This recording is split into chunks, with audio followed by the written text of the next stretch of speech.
Hello, good morning students. यह BA भाग part 1 की इकोनॉमिक्स की क्लास है। पिछले वीडियो में जैसे मैंने आपको परिचयात्मक वीडियो था उसमें मैंने आपको जानकारी दी थी कि बीए भाग प्रथम में जो इकोनॉमिक्स विषय हम पढ़ेंगे उसके 2 पेपर होते हैं। पहला पेपर माइक्रो इकोनॉमिक्स व्यष्टि अर्थशास्त्र और दूसरा पेपर भारतीय अर्थव्यवस्था। हमने भारतीय अर्थव्यवस्था का जो पाठ्यक्रम है उसकी जो पहली यूनिट है उसके बारे में जानकारी पिछले वीडियो में ली थी।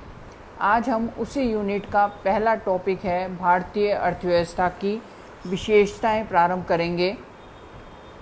इस चैप्टर के अंदर हम सबसे पहले प्रस्तावना देखेंगे, किसी भी चैप्टर की भूमिका क्या होती है, उसके पश्चात इसको पढ़ने का उद्देश्य क्या है।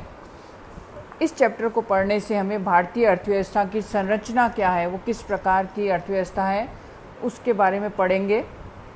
और भारत का भौगोलिक वातावरण कैसा है, भारतीय अर्थव्यवस्था की विशेषताएं क्या हैं। भारत को कुछ समय पहले तक एक अल्पविकसित देश माना जाता था, विकास यहाँ की प्रमुख समस्या थी।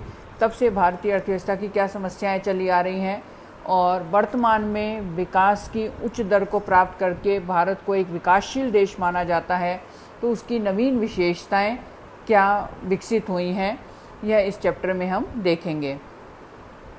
प्रस्तावना। भारतीय अर्थव्यवस्था से संबंधित यह एक प्रथम इम्पॉर्टेंट इकाई है। भारतीय अर्थव्यवस्था विश्व की एक प्रमुख अर्थव्यवस्था है। इसका स्वरूप अत्यंत व्यापक है और इसकी विविध विशेषताएं हैं। इस चैप्टर में हम भारतीय अर्थव्यवस्था से संबंधित निम्नलिखित बिंदुओं का विस्तार से अध्ययन करेंगे। इस चैप्टर को पढ़ने से आप भारतीय अर्थव्यवस्था की संरचना से, विशेषताओं से और भारतीय अर्थव्यवस्था के महत्व को समझ सकेंगे। इस चैप्टर को पढ़ने के बाद आपको इंट्रोडक्शन के रूप में ये पता चल जाएगा कि भारतीय अर्थव्यवस्था की संरचना कैसी है। विश्व की अर्थव्यवस्थाओं का यदि हम वर्गीकरण करें तो आपने सुना होगा कुछ देश बहुत विकसित हैं, कुछ विकासशील देश हैं और जबकि अफ्रीका आदि के कुछ अल्पविकसित देश भी हैं। तो भारतीय अर्थव्यवस्था वहाँ पर कहाँ स्टैंड करती है, भारतीय अर्थव्यवस्था की परंपरागत विशेषताएं आप जान सकेंगे और भारतीय अर्थव्यवस्था की नवीन विशेषताएं और नवीन परिस्थितियां क्या हैं। इससे पहले सब चैप्टर को प्रारंभ करने से पहले मैं आपको बता दूं कि जब भी कोई भी सब्जेक्ट पढ़ा जाता है वह अपने आप में पूर्ण नहीं होता।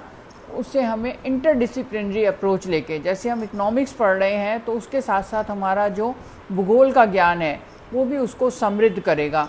तो आप भारतीय अर्थव्यवस्था जब पढ़ें तो पहले भारत का नक्शा क्या है, ठीक है, भारत में कितने राज्य हैं, कैसी यहाँ की भौगोलिक स्थिति है, यह सब आपको जानकारी होनी चाहिए। जब भारत का नक्शा आपके दिमाग में पूरी तरह से स्पष्ट होगा तो आप भारतीय अर्थव्यवस्था को ज़्यादा अच्छे से समझ सकेंगे। भारतीय अर्थव्यवस्था की संरचना व उसकी प्रमुख मदें। भारत, और यह ऐसे प्रमुख आंकड़े हैं जो हमेशा प्रतियोगी परीक्षाओं में या आपका जो खुद का बीए का एग्ज़ाम होगा उसमें बहुविकल्पीय प्रश्न पूछे जा सकते हैं। ये बेसिक भारत के अर्थव्यवस्था के आंकड़े हैं जो आपको याद होने चाहिए। भारत क्षेत्रफल की दृष्टि से संसार का 7वां तथा जनसंख्या की दृष्टि से चीन के बाद दूसरा सबसे बड़ा देश है।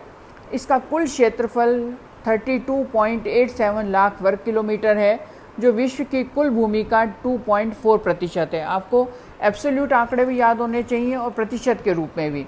भारत की जो भूमि की सीमा है, एक जल सीमा होती है, एक भू सीमा होती है। भू सीमा 15,200 किलोमीटर है और तटीय सीमा जो समुद्र तट के कारण है वो 7,517.6 किलोमीटर है। यह भारत देश तीनों ओर से समुद्री सीमाओं से तथा एक और हिमालय की पर्वत श्रेणियों से घिरा हुआ है। इस कारण भारत को उपमहाद्वीप कहा जाता है। वर्ष 2011 की जनगणना के आधार पर भारत की कुल जनसंख्या 121 करोड़ थी, जो संपूर्ण विश्व की कुल जनसंख्या का 17.5% है। आपको जैसा मालूम होना चाहिए, अभी हम जनसंख्या वाला चैप्टर बाद में पढ़ेंगे। भारत में जनगणना प्रत्येक 10 वर्ष में की जाती है। तो 2011 की जनगणना के आंकड़े अभी हम पढ़ते हैं, परंतु इस बार अब जनगणना की तैयारी जो 2021 में होनी थी उसकी तैयारी इस वर्ष होनी थी, परंतु जैसा कि आप जानते हैं कोरोना के कारण यह एक बहुत बड़ा काम होता है जनगणना, उस कार्य को स्थगित कर दिया गया है। तो अब नेक्स्ट जनगणना के आंकड़े हो सकता है हमें 1 वर्ष पश्चात मिलें। परंतु आपको मालूम है इस समय लगभग भारत की जनसंख्या 137 करोड़ के लगभग है। भारत में पुरुषों का प्रतिशत 51.54% तथा महिलाओं का प्रतिशत 48.46% है। लिंग अनुपात की दृष्टि से देखा जाए तो 1000 पुरुषों के सापेक्ष महिलाओं की संख्या 940 है। महिलाएं और पुरुष बराबर नहीं हैं, महिलाओं की संख्या कम है। देश में साक्षरता की स्थिति को देखें तो 74.04% है। वर्तमान में भारत में जनसंख्या का घनत्व 382 है। जनसंख्या घनत्व से मतलब होता है कि 1 वर्ग किलोमीटर में कितने लोग निवास करते हैं, जो 2001 में 325 था, अर्थात जनसंख्या बढ़ने से जनसंख्या घनत्व में वृद्धि हो रही है। इसके साथ साथ देश में अनेक प्रकार की भूमि, खनिज पदार्थ, जलवायु, वनस्पतियाँ, कृषि उत्पादन तथा पर्याप्त मात्रा में जल संसाधनों की उपलब्धता है। भारत में काफ़ी विविधता साधनों की पाई जाती है। भौगोलिक वातावरण, ये भूगोल के हिसाब से होता है कि भारत उत्तरी गोलार्ध में स्थित है तथा इसकी आकृति चतुकोशनीय है। यह विषुवत रेखा के ऊपर स्थित है और भारत, इसके उत्तर में तो हिमालय पर्वत है, दक्षिण पश्चिम में देखेंगे तो अरब सागर है, दक्षिण पूर्व में बंगाल की खाड़ी है और दक्षिण में हिंद महासागर है। भारत की सीमाएं पड़ोसी देशों के साथ देखें तो उत्तर पूर्व में चीन से मिलती हैं, पूर्व में बांग्लादेश से और म्यांमार से, पश्चिम में पाकिस्तान से मिलती हैं। जलवायु की दृष्टि से भारत जलवायु समशीतोष्ण है और परंतु इसमें अनेक विषमताएं भी हैं। चेरापूंजी जैसे उत्तर पूर्व में है, राज्यों में है तो वहाँ पर सर्वाधिक वर्षा होती है, जबकि पश्चिमी राजस्थान और कच्छ में न्यूनतम 50 सेंटीमीटर से भी कम वर्षा होती है। यहाँ मरुस्थल पाया जाता है। जलवायु की भिन्नता के कारण भारत में अनेक प्रकार की मिट्टियाँ पाई जाती हैं। इस कारण उर्वरा शक्ति भी सबकी अलग अलग है। यहाँ जलवायु तथा मिट्टी में सभी प्रकार की फसलें पैदा करने की क्षमता है। यहाँ की कृषि मानसून पर निर्भर करती है। अब हम देखेंगे भारतीय अर्थव्यवस्था की विशेषताएं। भारत एक विकासशील अर्थव्यवस्था है। भारतीय अर्थव्यवस्था में विशेष बात हमें ये देखनी है कि 2019 तक अर्थव्यवस्था का विकास अच्छी गति से हो रहा था और हमारी अर्थव्यवस्था $3 ट्रिलियन के स्तर तक पहुंच गई थी। यह विश्व की छठी सबसे बड़ी अर्थव्यवस्था बन चुकी थी।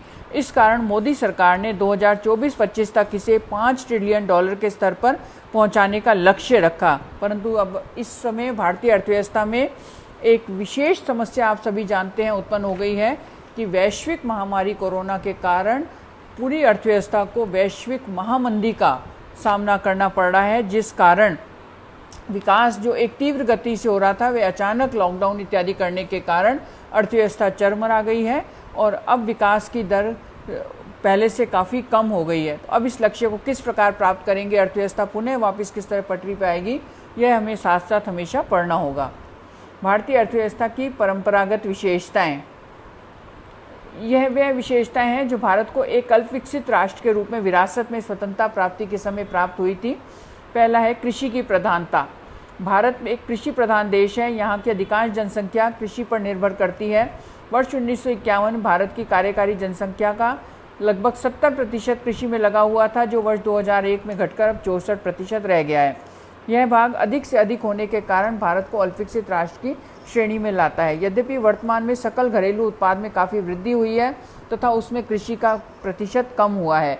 जैसे जैसे विकास अधिक होता है तो जनसंख्या कृषि से उद्योगों की ओर फिर सेवा क्षेत्र की ओर शिफ्ट होनी चाहिए।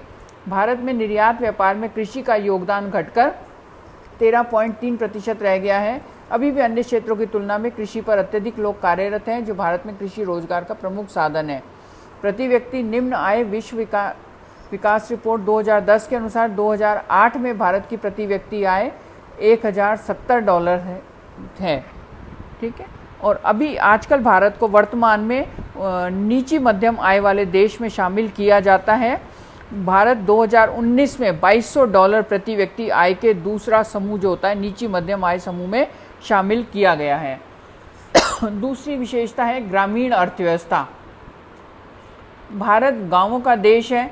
आज भी भारत में 6.5 लाख गांव और लगभग 4000 छोटे बड़े शहर हैं। 2001 की जनगणना के अनुसार भारत की कुल जनसंख्या का 74% भाग गांव में निवास करता है। भारत में 4 व्यक्तियों में से 3 व्यक्ति गांव में निवास करते हैं। इस प्रकार ग्रामीण जनसंख्या का यह प्रतिशत विकसित देशों की तुलना में अधिक है, जो भारत को एक अल्पविकसित अर्थव्यवस्था के रूप में स्थापित करता है। इसके विपरीत विकसित देशों में ग्रामीण जनसंख्या का प्रतिशत कृषि की तुलना भारत की तुलना में काफ़ी अधिक है। औद्योगिक पिछड़ापन। अल्पविकसित देशों में उद्योगों की संख्या बहुत कम होती है। उद्योगों की संख्या कम होने से बहुत थोड़े से लोगों को रोजगार मिल पाता है। इस क्षेत्र का सकल घरेलू उत्पाद में योगदान भी कम होता है। उद्योगों के अभाव में आर्थिक विकास की आधारभूत पृष्ठभूमि तैयार किया जाना संभव नहीं होता। 2% कार्यकारी जनसंख्या उद्योगों में लगी हुई है और सकल घरेलू उत्पाद में इस क्षेत्र का योगदान भी मात्र 25% है।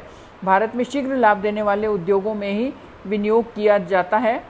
इससे अर्थव्यवस्था में उद्यमियों को कार्य करने के लिए उचित एवं अनुकूल वातावरण नहीं मिल पाता। पूंजी का अभाव है, निम्न जीवन स्तर आदि कारकों से औद्योगिक विकास बाधित होता है। जैसा कि अभी आपने देखा कि कोरोना महामारी होने के पश्चात जो लोग शहरों में रहकर असंगठित क्षेत्र में मजदूरी करते थे, उद्योगों मजदूरी करते थे, वह गांवों की ओर, क्योंकि उनका मूल स्थान गांव है, वह गांवों की ओर उन्होंने पलायन किया। ये प्रवासी मजदूर थे। इससे हमें यहाँ के शहरीकरण और ग्रामीण अर्थव्यवस्था के बारे में जानकारी मिलती है। जनसंख्या की स्थिति। अल्पविकसित देशों में जनसंख्या वृद्धि दर 2 से 4% वार्षिक है। इस समस्या से अधिकांश विकासशील और अर्धविकसित देश ग्रसित हैं।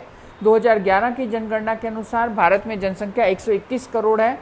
10 वर्षों में भारत की जनसंख्या वृद्धि दर 17.64% रही। देश में जनसंख्या के निरंतर बढ़ते दबाव के कारण यहाँ उपलब्ध संसाधनों के अधिकतम विदोहन के बावजूद प्रति व्यक्ति आय में आज पर्याप्त वृद्धि नहीं हो रही है। पूंजी का अभाव। भारतीय अर्थव्यवस्था के विकास का एक मूल कारण पूंजी का अभाव है। प्रथम, प्रति व्यक्ति उपलब्ध पूंजी की निम्न मात्रा है और पूंजी निर्माण की प्रचलित निम्न दर है।